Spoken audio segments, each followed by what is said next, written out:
제 모교인 그 한신대 그 신학대학원 서울 캠퍼스에 가보면 아주 이상한 그 장면을 목격할 수가 있습니다.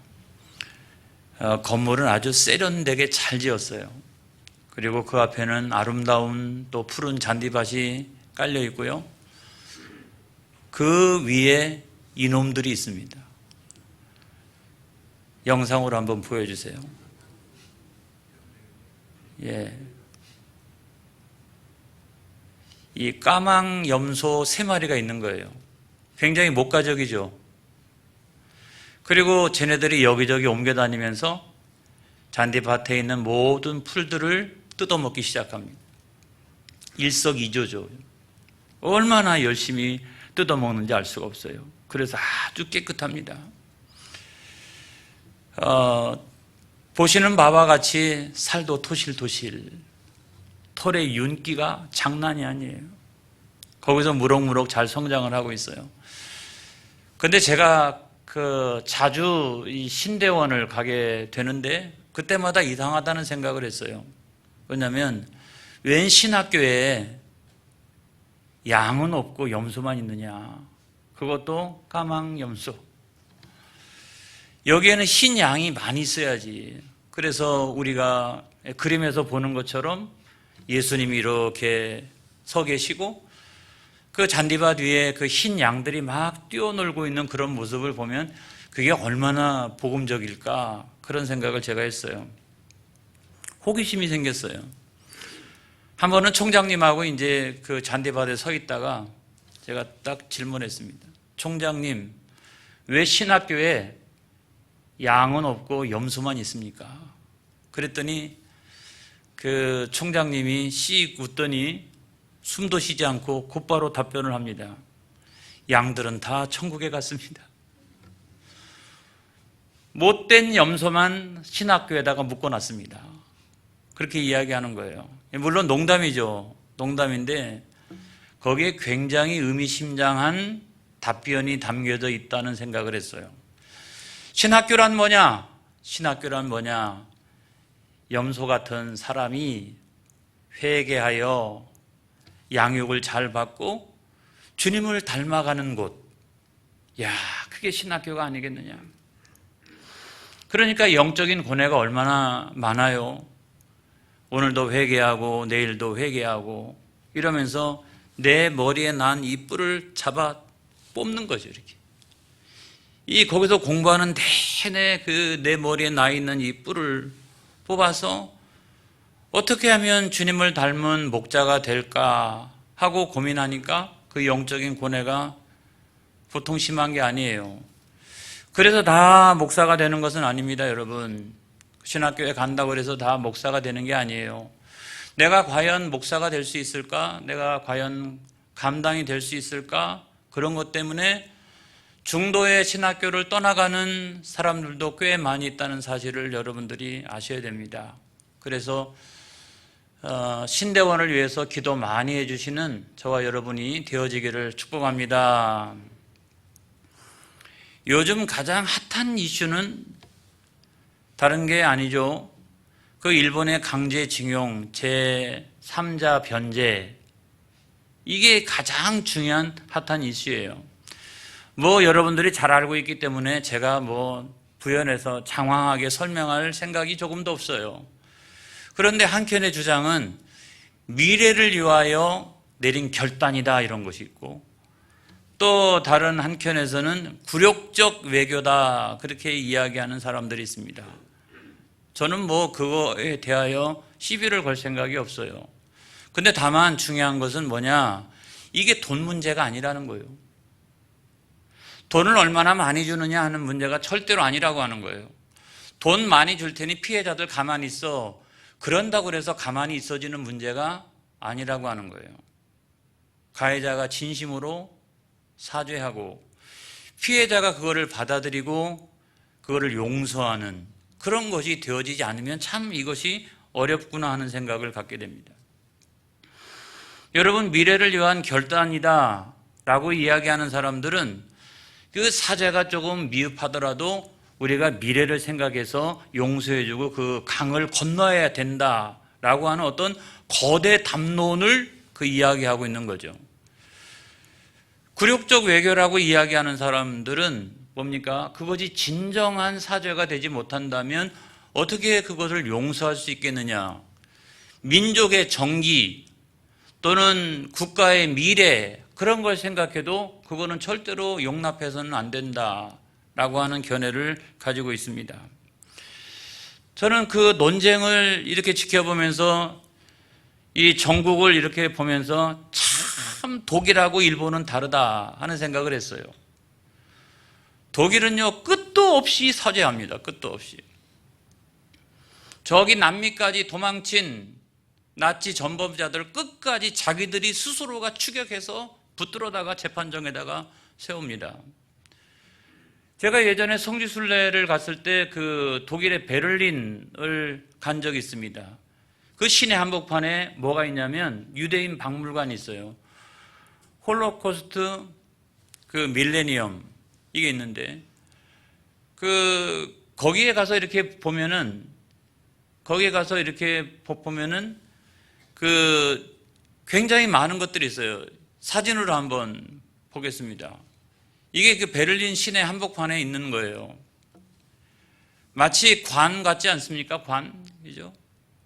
그리고 그 지하에 그 박물관 같은 게 있는데 저기에 보면은 자기들이 얼마나 많은 유대인들을 죽였는지를 낱낱이 기록하고 끝도 없이 사죄를 합니다. 그런데 반면 그 일본은 가급적이면 어떻게 하면 사죄를 안 할까 생각을 합니다. 그리고 역사도 왜곡할 때가 참 많죠. 그래서 자기들의 대동아 이거는 아시아를 근대화시키기 위한 것이다. 그래서 이 식민사관 같은 것들을 심어놔서 민족의 정기를 뿌리채 뽑아버리는 경우가 굉장히 많이 있다는 거죠. 오늘날에도 여러분 역사학자들 가운데 그런 식민사관에 의해서 역사를 바라보고 있는 그런 사람들이 이 제도권 강단 안에 얼마나 많이 있는지 알 수가 없어요. 그들을 다 뽑아내야 되는 건데 그래야 민족 정기가 살아나는데 그 일제에 의해서 심어놓은 이 식민지적 근대사관 이걸 가지고 여전히 가르치고 있는 그런 학자들이 꽤 많이 있다는 거예요. 그래서 자기들 때문에 우리나라가 근대화된 거다. 설교 시간이지만 욕 좀 해도 돼요? 아주 미친 거죠. 이게 미친 거죠. 미친 거예요. 그런데 왜 이런 차이를 보이느냐 하는 거예요. 왜 이런 차이를 보일까요, 여러분? 독일은요, 기독교 국가입니다. 독일은 기독교 국가예요. 그래서 어떻게 하면 자기들의 죄를 용서받을 수 있는지 그 신앙의 원리를 알고 있는 나라예요, 여러분. 그래서 독일의 국가가 찬송가잖아요. 찬송가 210장. 시온성과 같은 교회.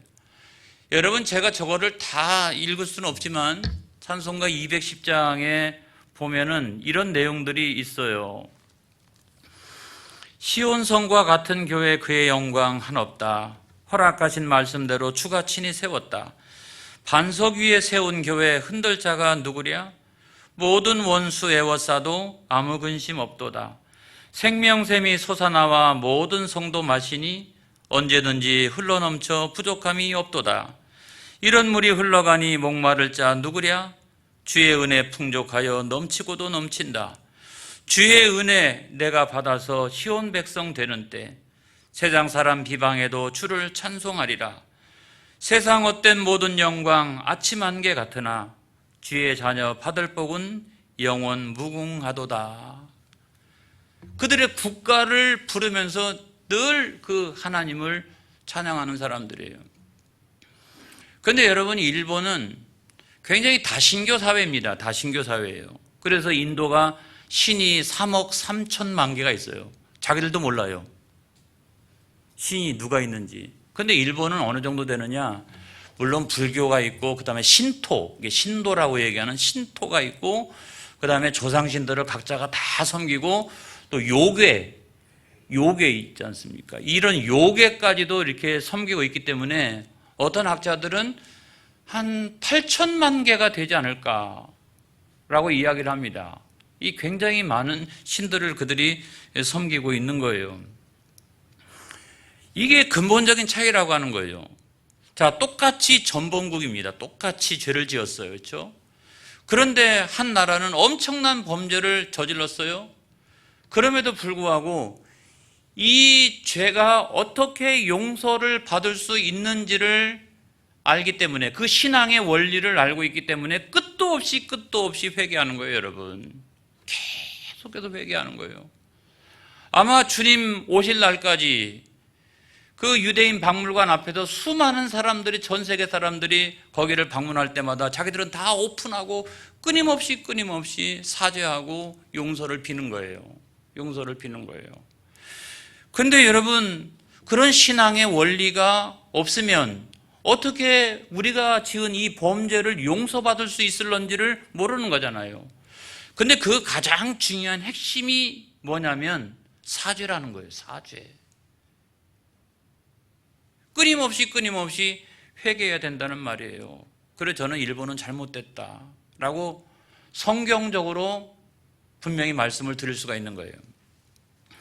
여러분, 우리가 잘 알고 있는 구원론이 있습니다, 여러분. 자, 구원은 어떻게 시작되느냐? 구원은 하나님의 은총으로부터 시작됩니다. 그래서 내가 보니까 어떤 사람은 윤리적이고 도덕적이고 성품이 그렇게 좋아, 본성이 좋아, 아니면 그 사람은 행위가 좋아요, 공로가 있어요. 그래가지고 절대로 구원받는 것이 여러분 아니에요. 하나님의 특별한 은총으로 말미암아 우리가 구원받게 되는 줄로 믿습니다. 그래서 유일한 구원의 기제는 뭐냐면 예수 그리스도이십니다. 할렐루야. 나를 위하여 십자가를 지신 예수님, 내 모든 죄를 대신하여 십자가에서 대속제물이 되어주신 그 예수님, 그 예수님과 내가 연합을 할 때 비로소 여러분 구원에 이르게 되는 거예요. 그 연합을 통해 가지고, 그 연합을 통해서 어떤 신비가 일어나느냐? 내 죄는 예수님에게 전가가 되어지고 예수님의 의는 내게 전가가 되어져서 십자가 위에서 거룩한 교환이 이루어지는 거예요. 그 신적인 교환이 거기서 이루어진다 하는 이야기예요. 그래서 여러분, 다른 이단의 그 어떠한 교주, 사이비 교주, 그 이름 갖고도 절대로 구원받을 수 없습니다. 하나님께서 허락하신 유일한 구원의 길은, 그 기제는 예수 그리스도 한 분밖에 없다라고 하는 사실을 믿으시기 바랍니다. 그래서 회개하고 빨리빨리 돌아와야 돼요. 그 누가, 어떤 이단의 교주가 우리의 죄를 대신하여서 그렇게 대속제물이 되어 주었습니까? 단 한 사람도 없어요, 여러분. 우리가 오늘날 잘 느끼고 있는 것처럼 엉뚱한 짓이나 하고 말이죠. 안 그렇습니까? 그런 사람이 어떻게 재림 예수가 되어질 수가 있습니까, 여러분? 회개하고 돌아와야 합니다. 회개하고. 할렐루야. 회개하고 돌아와야 돼요. 그래서 구원이 어떻게 이루어지느냐 하는 것을 제가 여러분들이 이해하기 쉽게 제가 단계론적으로 설명하겠어요. 저는 원래 단계론자는 아닙니다, 여러분. 어디 가서 우리 목사님은 단계론자야, 또 유튜브 보고 또 시비를 걸지 않을까 모르겠네. 아무튼 그래서 구원의 시작은 뭐냐면 소명으로부터 시작되는 거예요. 하나님의 부르심, 이거부터. 그래서 구원의 모든 준비가 다 끝났기 때문에 하나님께서 택하시고 예수님께서 이루시고 성령님이 각 사람을 찾아가시는 거예요. 이 구원을 전달하시는 거예요. 그래서 여러분, 우리가 어떤 전도자를 만나서 교회를 나왔어요? 아니면 부모가 믿는 그 신앙을 따라가지고 내가 교회를 나왔어요? 그거는 겉으로 보여지는 현상이고 본질은 뭐냐? 성령의 역사인 거예요. 성령의 역사인 거예요. 성령님이 그 전도자를 통해서, 성령님이 그 부모를 통해서 신앙의 유산이 내게로 내려오도록 그와 같이 역사하는 것을 여러분 믿으시기 바랍니다. 그래서 그와 같이 성령님이 우리 가운데 찾아오시면 어떤 역사가 일어나느냐? 중생의 역사가 일어나요. 그래서 내가 죽었던 내 영혼이 성령님이 나에게 찾아오시니까 살아나기 시작을 하는 거예요.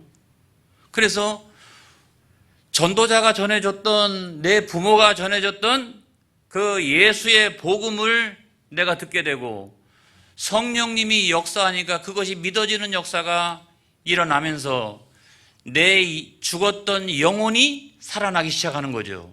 그래서 중생이라고 하는 건 뭐냐면 새 사람 된다는 거예요.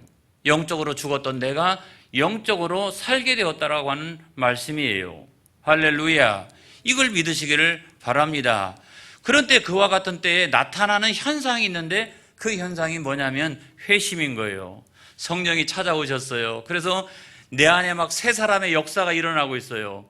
그러면 우리 안에서 나타나는 그 일이 뭐냐? 그게 바로 회심이라고 하는 거예요. 회심.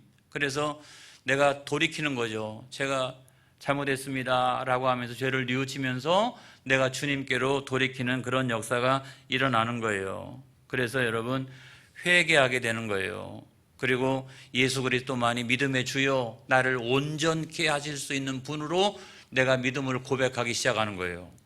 자, 성령이 역사하니까 내 마음속에서 무슨 역사가? 회심의 역사가 일어나서 지나온 삶을 뉘우치고 회개하고 그 다음에 어떻게 해요? 예수 그리스도가 나의 구조로 믿어지기 시작한다.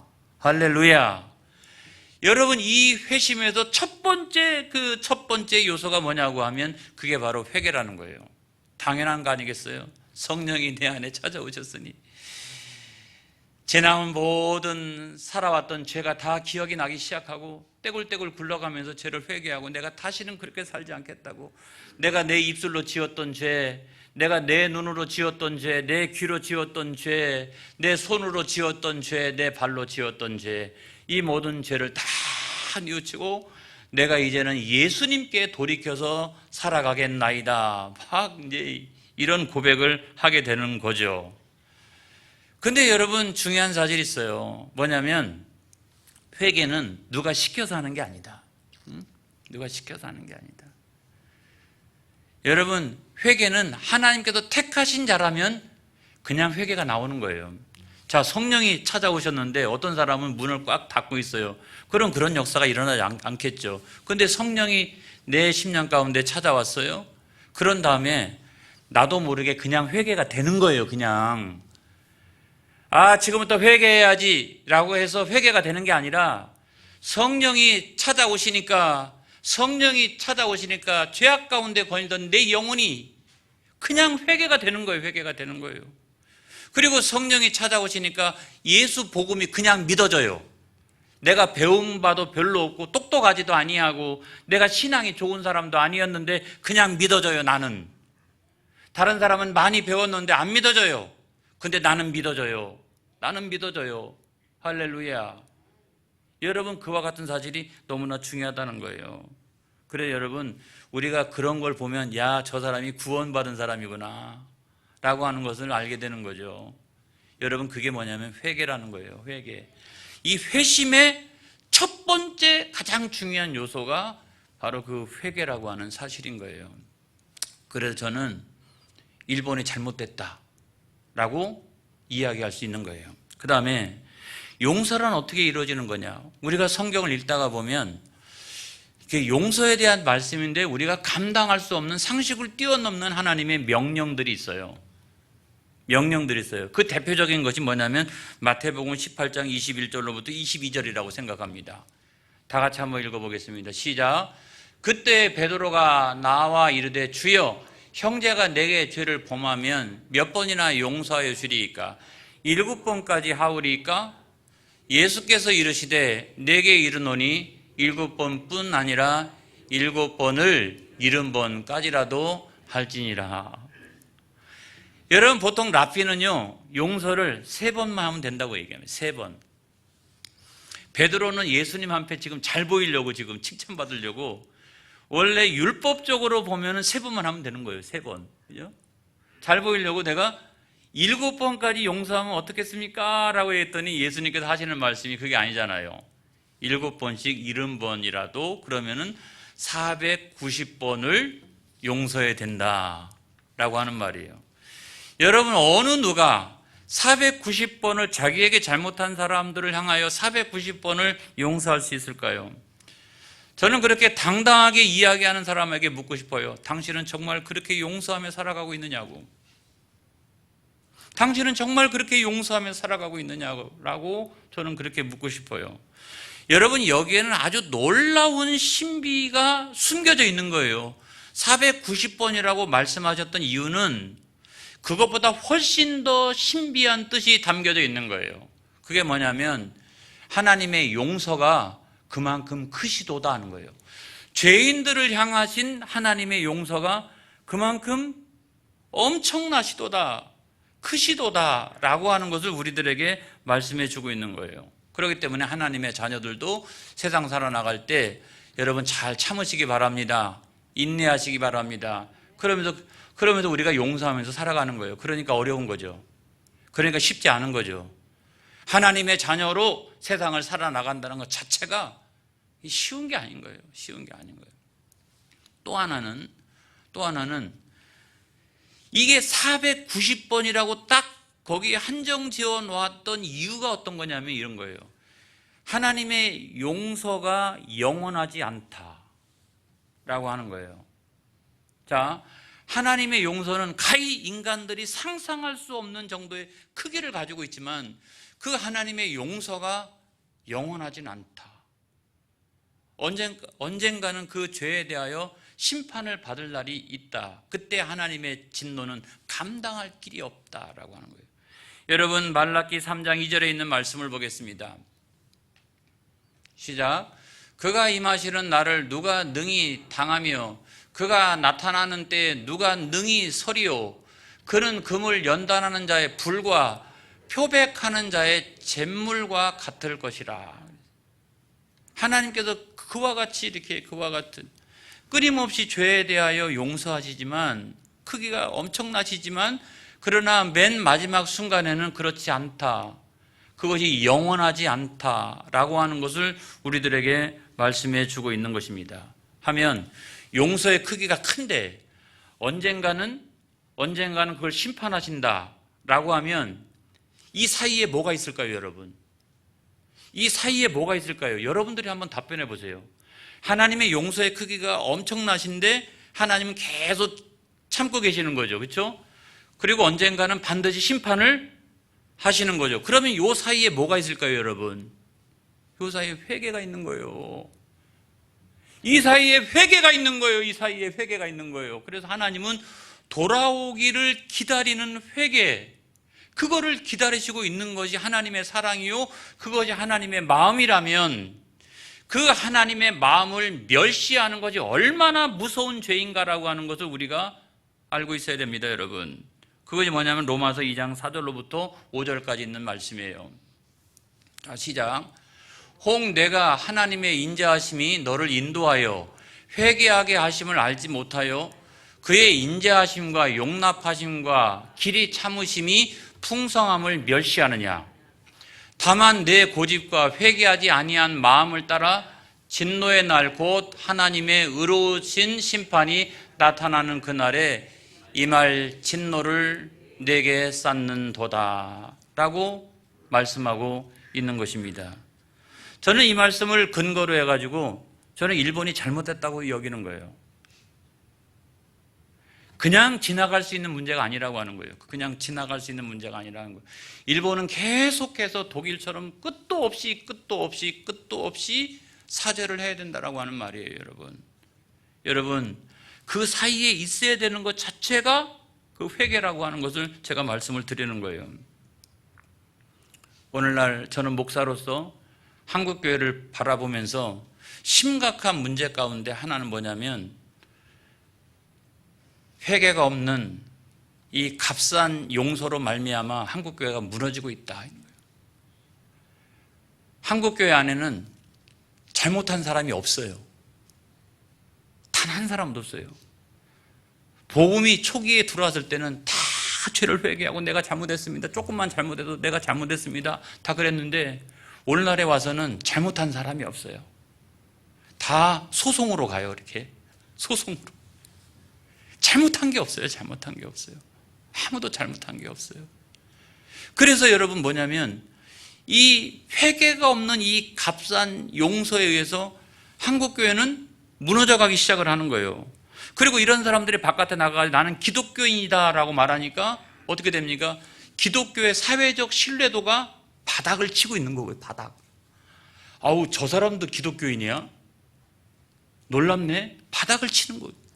하나님은요, 그 바닥을 치는 기독교 안에서 하나님은 멸시를 세상 사람들로부터 받게 되는 거죠. 이렇게 하나님 멸시를 받으시는 거예요. 그래서 여러분, 서울 당신대에 문성모 전 총장이 있어요. 총장이라고 하는 분이 이 문제에 대해서 이와 같이 교리적으로 설명했습니다. 우리 다 같이 한번 읽어볼까요? 그냥 다 같이 시작. 우리는 성경의 교훈 중 용서라는 말에 한없이 감동한다. 주님이 인간을 사랑하셔서 십자가를 지심으로 우리를 용서하시고 구원하셨다. 그러므로 우리도 죄인을 용서하고 사랑해야 함은 마땅하다. 그런데 이 용서에는 대전제가 있다. 그것은 바로 회개이다. 회개 없는 용서는 없다. 이것이 성경 전체에 흐르는 하나님의 공의이다. 회개 없는 용서를 강조하는 것은 비성경적인 휴머니즘일 뿐이다. 주님의 십자가는 온 인류를 위한 것이지만 회개하지 않는 자에게는 죄 용서가 성립되지 않는다. 범죄, 회개, 용서, 회복의 단계 중 어느 하나라도 빠져서는 안 된다. 그러므로 성경은 용서에 앞서 회개를 촉구한다. 여러분, 한국교회가 무너져 가고 있는 것 가운데 하나가 뭐냐면 하나님의 사랑에 대한 강조가 또 하나 하나님의 공의라고 하는 이 측면, 이거를 빼놓고 이야기하기 때문에 한국교회가 무너져 내려가는 거예요. 사회적 신뢰도는 정말 바닥을 치고 있는 거죠. 그래서 여러분, 에베소 교회는요, 칭찬을 많이 받기도 하지만 책망을 받기도 합니다. 안 그렇습니까? 오늘 성경 말씀 요한계시록 2장 5절에 있는 말씀 보겠습니다. 시작. 그러므로 어디서 떨어졌는지를 생각하고 회개하여 처음 행위를 가지라. 만일 그리하지 아니하고 회개하지 아니하면 내가 내게 가서 내 촛대를 그 자리에서 옮기리라. 그렇기 때문에 한국교회가 거룩한 영향력을 상실해 가는 거예요.